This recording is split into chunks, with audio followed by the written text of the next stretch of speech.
Existe um aviso na Bíblia que é assustador.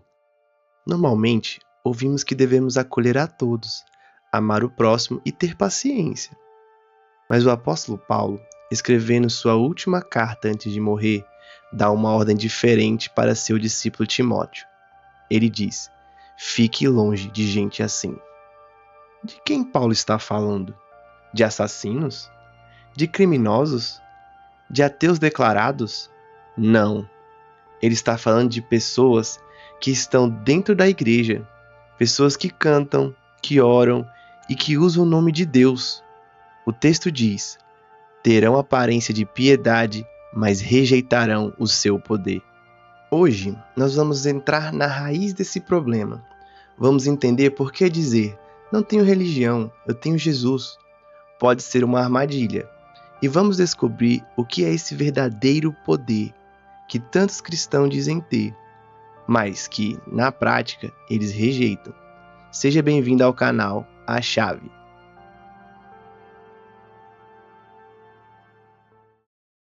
Vivemos em uma época de slogan bonitos. Você já deve ter ouvido ou até falado a frase: eu não tenho religião, eu tenho a Cristo. Sou libertador, não é? Parece que estamos nos livrando de correntes, de dogmas e de regras humanas, mas precisamos ser honestos. Muitas vezes essa frase é usada não para se aproximar de Jesus, mas para criar um cristianismo conveniente. A verdade é que acreditar em Deus e seguir seus ensinamentos é sim ser religioso.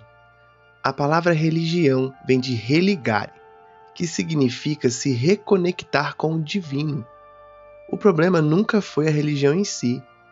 O próprio Tiago define o que é a religião pura no capítulo 1 de sua carta.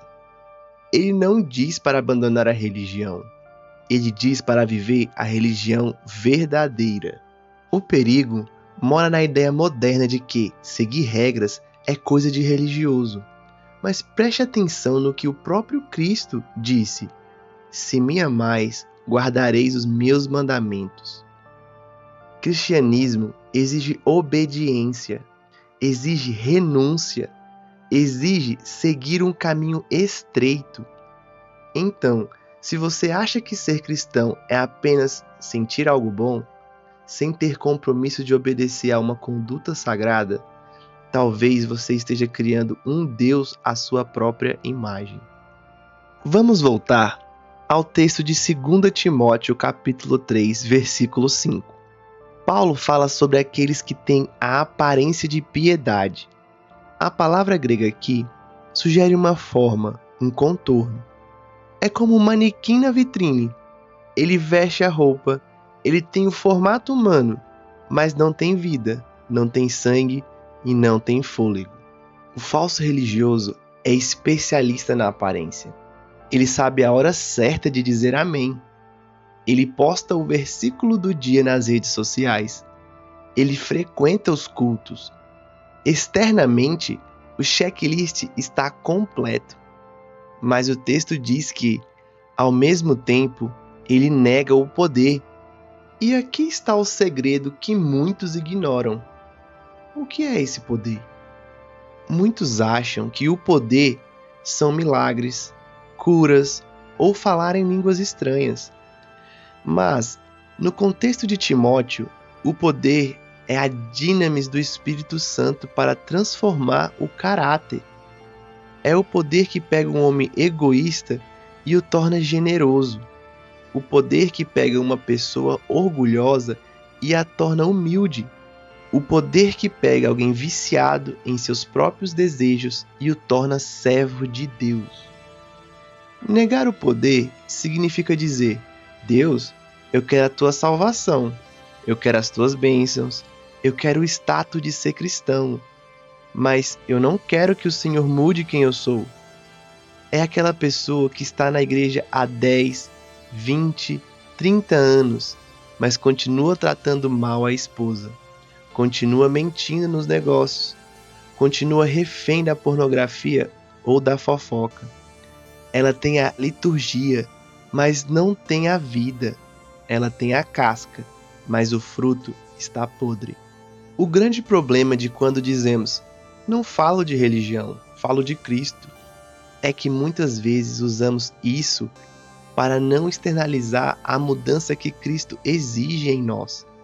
Porque a verdadeira religião, a verdadeira devoção, não fica escondida no coração, ela transborda. Em Mateus capítulo 5, versículo 16, diz: Assim brilha a luz de vocês diante dos homens. Jesus não nos chamou para sermos religiosos de aparência. Ele nos chamou para sermos discípulos de essência. A diferença está na raiz. O falso religioso obedece regras para ser visto pelos homens ou para tentar comprar o favor de Deus. Jesus fala sobre a hipocrisia dos fariseus em Mateus capítulo 6, versículos de 1 ao 18. Ele fala sobre esmolas. Quando vocês derem esmolas, não toquem trombetas como fazem os hipócritas na sinagoga, a fim de serem honrados pelos outros. Jesus fala também sobre a oração. Quando vocês orarem, não sejam como os hipócritas, que gostam de orar em pé nas sinagogas e nas esquinas das ruas, para serem vistos pelos homens. Ele instrui a orar em particular, em seu quarto. Jesus também fala sobre o jejum. Eles desfiguram o rosto para que os outros notassem que estavam jejuando. Jesus ensina a jejuar de forma discreta. O verdadeiro cristão obedece porque foi amado primeiro. A obediência dele é uma resposta de gratidão. Ele guarda os mandamentos não para ser salvo, mas porque foi salvo. Isso gera a transformação. Isso é o poder de Deus. O Evangelho é, segundo Romanos capítulo 1, versículo 16, o poder de Deus para a salvação.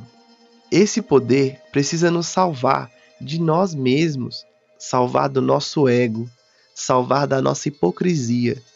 Se a sua fé não muda a maneira como você trata as pessoas na segunda-feira, então no domingo você só estava encenando uma peça de teatro. Paulo disse a Timóteo: afasta-te desses. Mas hoje eu convido você a fazer algo mais difícil do que se afastar dos outros. Eu convido você a olhar para o espelho. Será que nós temos nos contentado com a aparência? Será que temos negado o poder transformador do Espírito Santo em nossas vidas? Não tenha medo de ser chamado de religioso. Se a sua religião for a pura e imaculada, aquela que ama, que cuida e que se mantém santa neste mundo corrompido.